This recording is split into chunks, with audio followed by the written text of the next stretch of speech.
Sastra channel நேயர்களுக்கு நமஸ்காரம். அனுதினம் ஆனந்தம் நிகழ்ச்சியில் உங்கள் அனைவரையும் சந்திப்பதில் மிக்க மகிழ்ச்சி.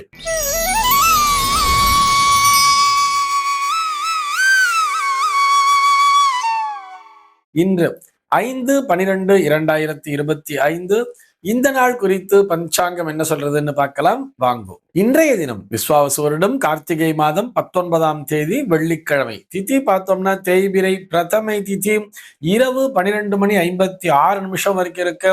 அதனைத் தொடர்ந்து தேய்பிரை த்விதியை திதியானது வந்து விடுகிறது. இன்னைக்கு நட்சத்திரம் பார்த்தோம்னா ரோகிணி நட்சத்திரம் பகல் 11:44 வரைக்கும் இருக்கு. அதனைத் தொடர்ந்து மிருகசீர்ஷ நட்சத்திரம் என்பதும் வந்து விடுகிறது. பகல் 11:44 வரை, அதாவது ரோகிணி நட்சத்திரம் இருக்கின்ற வரை இந்த நாளானது ஒரு மரணயோகம் கூடிய நாளாக இருக்கிறது. அதனைத் தொடர்ந்து சித்த யோகம் என்பதும் வந்து விடுகிறது. இது போக பஞ்சாங்கத்திலே வரக்கூடிய யோகம் அப்படின்னு சொல்லி பார்த்தோம்னா இன்னைக்கு சித்தம் அப்படிங்கிற ஒரு நாமயோகம் காலையில 8:04 வரைக்கும் இருக்கு. அதனைத் தொடர்ந்து சாத்தியம் அப்படிங்கிற ஒரு நாமயோகமானது வந்து விடுகிறது. கரணம் பார்த்தோம்னா இன்னைக்கு பாலவம் அப்படிங்கிற ஒரு கரணத்தை கொடுத்திருக்கார்.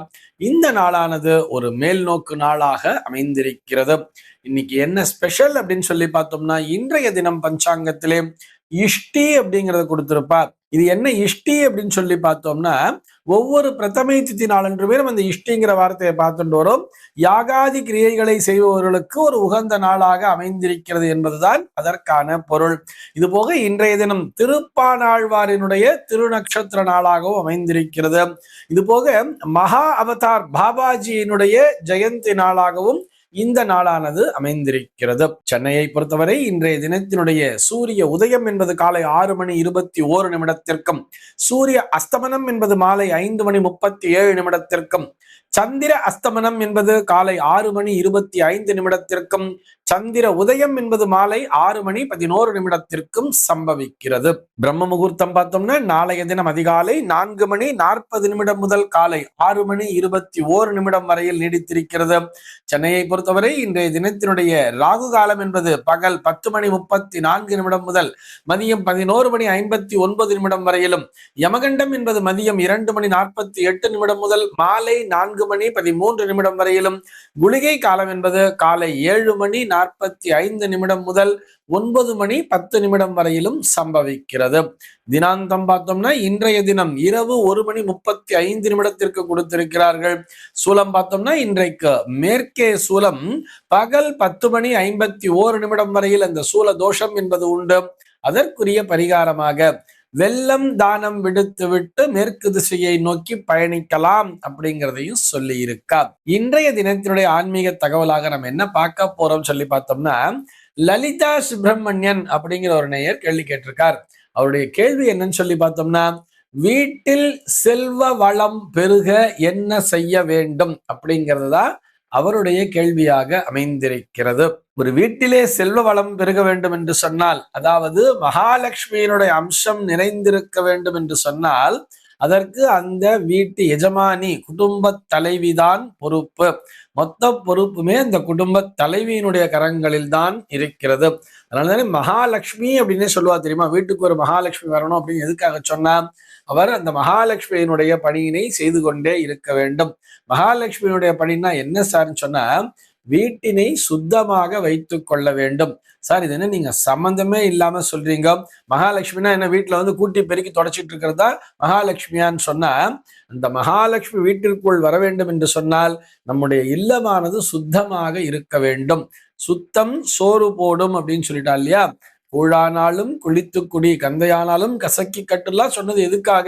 எப்பொழுதுமே வீடு வந்து சுத்தபத்தமா இருக்கணுங்கிறதுக்காகத்தானே. என்ன சார் பண்ணணும் நாங்க அப்படின்னு கேட்டா, அதிகாலை பொழுதிலே எழுந்திருக்க வேண்டும். பெண்கள் அதிகாலையிலேயே சூரிய உதயத்திற்கு முன்னதாகவே எழுந்திருக்க வேண்டும். எழுந்திரிச்ச உடனேயே முகம் அதாவது பல் தேய்ச்சிட்டு முகத்தெல்லாம் அலம்பிட்டு முதல்ல வீட்டுக்குள்ள இந்த சமயக்கட்டிலேயே கூட ஒரு சின்னதா ஒரு விளக்கை ஏற்றி வச்சுடலாம். விளக்கை ஏற்றி வச்சுட்டு கூட நீங்க அந்த காஃபி போடுறது அந்த வேலையெல்லாம் பார்க்கலாம்.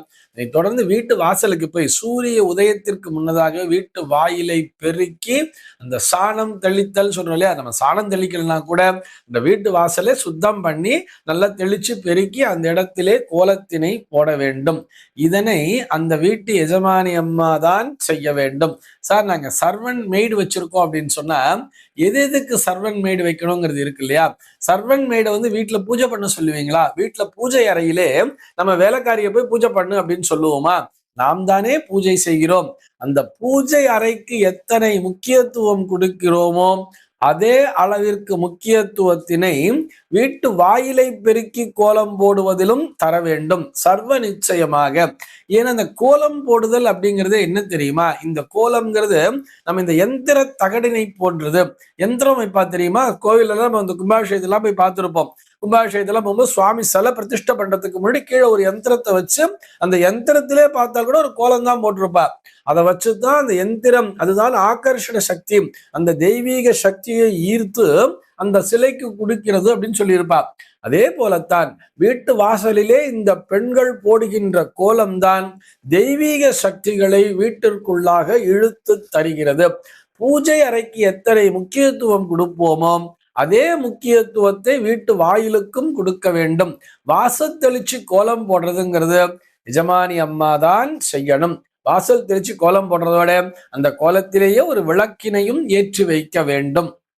சார் அதுக்கெல்லாம் எங்க வீட்டுல சௌகரியம் இல்லைன்னு சொன்னா கூட அந்த வீட்டு ஓரமாக வாயில் படியில அந்த நாள்ல பார்த்தோம்னா வாசப்படியில 2 பக்கத்திலயும் மாடம் வச்சு கட்டியிருப்பா. அந்த மாடங்கள் எதுக்குன்னு சொன்னா விளக்கேற்றி வைப்பதற்காகத்தான். நாளடைவுல என்ன ஆச்சுன்னு பார்த்தோம்னா எலக்ட்ரிக்கல் பல்புங்கிற அந்த மாடத்துல போட ஆரம்பிச்சா. இப்ப அதுவும் இல்லாம அப்படியே முழுகிற மாதிரி வச்சிடுறா. அந்த வாசக்கால பார்த்தோம்னா பரவாயில்லை, இருந்தாலும் நம்ம ஸ்டைலுக்காக வச்சிருந்தா கூட ஒரு சின்னதா ஒரு வாசற்படியில கூட ஒரு விளக்கேற்றி வைக்கிறதுனால ஒன்றும் தப்பில்லையே. வாயிற்படியும் மகாலட்சுமி தான். அதே மாதிரி ஒரு வீட்டுக்குள்ள வரும்பொழுது வீடுங்கிறது சுத்தமா இருக்கணும். வீட்டுக்குள்ள பெருக்கிறதுக்கு வேணா நீங்க வந்து ஒரு சர்வன்ட் மெய்டுங்கிறத வச்சுக்கலாம். என்னால முடியாது, நான் ஆபீஸ் போறேன், அது இதுன்னு 1000 சாக்கு சொன்னா வீட்டுக்குள்ள ஏதோ நம்ம 10 பாத்திரம் தேய்க்கிறதுக்கு பெருக்கி துடைக்கிறதுக்கெல்லாம் கூட நீங்க வச்சுக்கலாம். யாரு? Servant maid. ஆனால் வாசல்ல பெருக்கி கோலம் போடுறதுங்கிறது நிச்சயமாக எஜமானி அம்மா தான் செய்ய வேண்டும். அதுவும் எப்பொழுது? சூரிய உதயத்திற்கு முன்னதாகவே எழுந்திருத்து செய்து விட வேண்டும். இது போக வெள்ளிக்கிழமை அப்படின்னு வரும்பொழுது நிச்சயமா ஆத்துல பூஜைங்கிறத பண்ணணும். என்னதான் நம்ம அவசரமா ஆபீஸுக்கு போனா கூட எல்லா நாள்லயுமே பூஜை பண்ணணும். இருந்தாலும் பெண்கள் கண்டிப்பாக இந்த பஞ்சமுக குத்து விளக்குன்னு சொல்லுவா, இல்ல நம்ம வீட்டுல என்ன விளக்கேத்துற சம்பிரதாயம் இருக்கோ இந்த விளக்கினை தினந்தோறுமே வீட்டுல வந்து காலையில சாயங்காலம் 2 வேளையுமே விளக்கேற்றணும்னு சொல்றா. இல்ல சார் நான் வேக வேகமா ஆபீஸ் வரத்துக்கே ராத்திரி 8 மணி ஆயிடுதுன்னு சொன்னா கூட பகல் காலை பொழுதுலாச்சும் நம்ம விளக்கேற்றிட்டு தான் போகணும். அதுவும் வெள்ளிக்கிழமைன்னு வரும்பொழுது விசேஷமாக பூஜைகளை செய்ய வேண்டும். நமக்கு என்ன ஸ்லோகம் தெரியுமோ ஒரு அம்பாளுக்கு ஒரு ஸ்லோகத்தை சொல்லி ஒரு பூஜையை பண்ணிட்டு கூட நம்ம கிளம்பலாம் இல்லையா. இது போக முக்கியமான ஒரு விஷயம் என்ன தெரியுமா, பெண்கள் மஞ்சள் பூசி குளிக்க வேண்டும். மஞ்சளை பூசி குளிக்கணும், அதுல சந்தேகமே இல்லை. ஸ்நானம் பண்ணும் பொழுது இந்த மஞ்சள் பூசி தான் ஸ்நானம் பண்ணணும். இந்த மஞ்சள் அப்படிங்கிறது ஒரு மங்களத்தின் அடையாளம் என்பதையும் நினைவிலே கொள்ள வேண்டும். சார் எல்லாமே பெண்களுக்கு மட்டுமே சொல்றேன், இந்த ஆண்களுக்கு எல்லாம் ஒரு வேலையும் இல்லையா, சும்மா தூங்குறதுதான் வேலையானா? ஆண்கள் பெண்களினுடைய இந்த செயலுக்கு முழுமையாக ஒத்துழைப்பினை தர வேண்டும். ஏன்னா பெண்களை வந்து நம்ம அவங்க வேலைக்கு போக சொல்றோம், மற்றும் அவர்களுக்கு நிறைய லோடுலாம் இருக்கு இல்லையா, பிள்ளைகளை பார்க்கறதுல இருந்து எல்லா வேலையும் இருக்கும் பொழுது அவர்களுக்குரிய அந்த ஒத்துழைப்பினை ஆண்களும் கூடவே இருந்து செய்ய வேண்டும். ஆண்களும் பெண்களும் இணைந்து செயல்பட்டால்தான் வீட்டிலே அந்த லக்ஷ்மி கடாட்சம் செல்வ வளம் என்பது பெருகி கொண்டிருக்கும். வெள்ளிக்கிழமை நாள்ல ஒரு 10 ரூபாய்க்காச்சும் நம்ம இந்த கல்லு உப்புன்னு சொல்றா இல்லையா, அந்த உப்பினை வாங்கி வைக்க வேண்டியது. வீட்டுல உப்பு சேர்ந்தா கூட சேர சேர சேர என்ன பண்ணணும்னா கொஞ்சம் அதிகமா சேர்ந்துருச்சுன்னு சொன்னா பக்கத்துல எங்கேயாவது அன்னதானம் பண்ணக்கூடிய இடங்கள், நிறைய சமைக்கக்கூடிய இடங்கள் இருக்கும், அங்க கொண்டு போய் கொடுத்துடலாம். அல்லது ஏதோ ஒரு ஆலயங்கள்ல கொண்டு போய் கூட சமர்ப்பணம் பண்ணிடலாம். ஆனா ஒவ்வொரு வெள்ளிக்கிழமை நாளுமே 10 ரூபாய்க்காச்சும் வீட்டுல உப்பு, அதுவும் கல் உப்புன்னு சொல்லுவாங்க, இந்த கல் உப்பினை வாங்க வேண்டியது. உப்புங்கிறது மகாலட்சுமி. அந்த நாள்ல பார்த்தோம்னா வீட்டு வாசல்லையே உப்பு வாங்கலையா உப்புன்னு சொல்லி சாக்குல எடுத்து வந்து வித்துன்னு இருப்பா. காலப்போக்கிலே நம்முடைய அந்த பழக்க வழக்கங்கள்லாம் மாற மாற மாற அந்த மாதிரி வீட்டு வாசல்ல வந்து உப்பு வைக்கிறதெல்லாம் காணாமலேயே போய்விட்டது. இந்த மாதிரி உப்பு வாங்கி வைக்கிறதாகட்டும், வீட்டுல எப்பயுமே யாராவது ஏதாவது வந்து கேட்டா இல்லைன்னு சொல்லாம, அவ வந்து ஒண்ணு கேட்கிறான்னு சொன்னா நான் நாளைக்கு தரட்டுமா அப்படிங்கிற மாதிரி கேட்கணும். இல்லைன்னா சாயங்காலம் தரணே, அப்புறமா தரணேங்கிற மாதிரி சொல்லணுமே தவிர, இல்லை என்ற வார்த்தையை அந்த குடும்பத்தினுடைய பெண்மணியினுடைய வாயிலிருந்து வரக்கூடாது. இல்ல ஒரு பக்கத்தாத்திலிருந்து வந்து அவசரமா மாமி கொஞ்சம் துவரம் பருப்பு கேட்கிறேன் அப்படின்னு சொன்னா, கடலை பருப்பு தரட்டுமா அப்படிங்கிற மாதிரி சொல்லணுமே தவிர, இல்லை அப்படிங்கிற ஒரு வார்த்தையை சொல்லக்கூடாது. பெண்கள் எப்பொழுதும் சிரித்த முகத்துடனேயே இருக்க வேண்டும். அதுவும் அந்த குடும்பத்திலே அந்த ஒற்றுமை, அமைதி, பெண்கள் கோபப்படவே கூடாதுங்கிறா. கோபப்படும்படியான சம்பவங்கள் நடக்கத்தான் செய்யும். ஆண்கள் அந்த குடும்ப தலைவராலும் சரி அல்லது பிள்ளைகளாலும் சரி அப்பப்போ ஏதாவது நடந்துட்டே தான் இருக்கும். ஆனால் இவை அனைத்தையும் கட்டி ஆளுகின்ற ஒரு கப்பலுக்கு எப்படி அந்த கேப்டன்ங்கிறது முக்கியமோ அதுபோகத்தான் இந்த குடும்ப தலைவி. அதனாலதான் குடும்ப தலைவிக்குத்தான் மகாலட்சுமின்னு சொல்லியிருக்காளே தவிர அந்த குடும்ப தலைவனை மகாலட்சுமி என்று சொல்லவில்லை. ஆக வீட்டிலே செல்வ வளம் பெருக வேண்டும் என்று சொன்னால் அதற்கு முழுக்க முழுக்க அந்த குடும்ப தலைவிதான் பொறுப்பு. அந்த குடும்ப தலைவி இது போன்று நம்முடைய பெரியவர்கள் சொன்ன இந்த விதிமுறைகளை பின்பற்றினாலே அந்த வீட்டிலே செல்வ வளம் பெருகுவதோடு மட்டுமல்லாமல் மன நிம்மதியும் சந்தோஷமும் என்றென்றும் நிறைந்திருக்கும். இந்த தகவலோடு இன்றைய தினம் உங்களிடமிருந்து நான் விடைபெற்றுக் கொள்கிறேன். மீண்டும் உங்கள் அனைவரையும் நாளைய தினம் ஒரு புதிய தகவலோடு சந்திக்கிறேன். அன்பர்கள் அனைவருக்கும் அனுதினமும் ஆனந்தமாய் அமைய பிரார்த்திக்கிறேன்.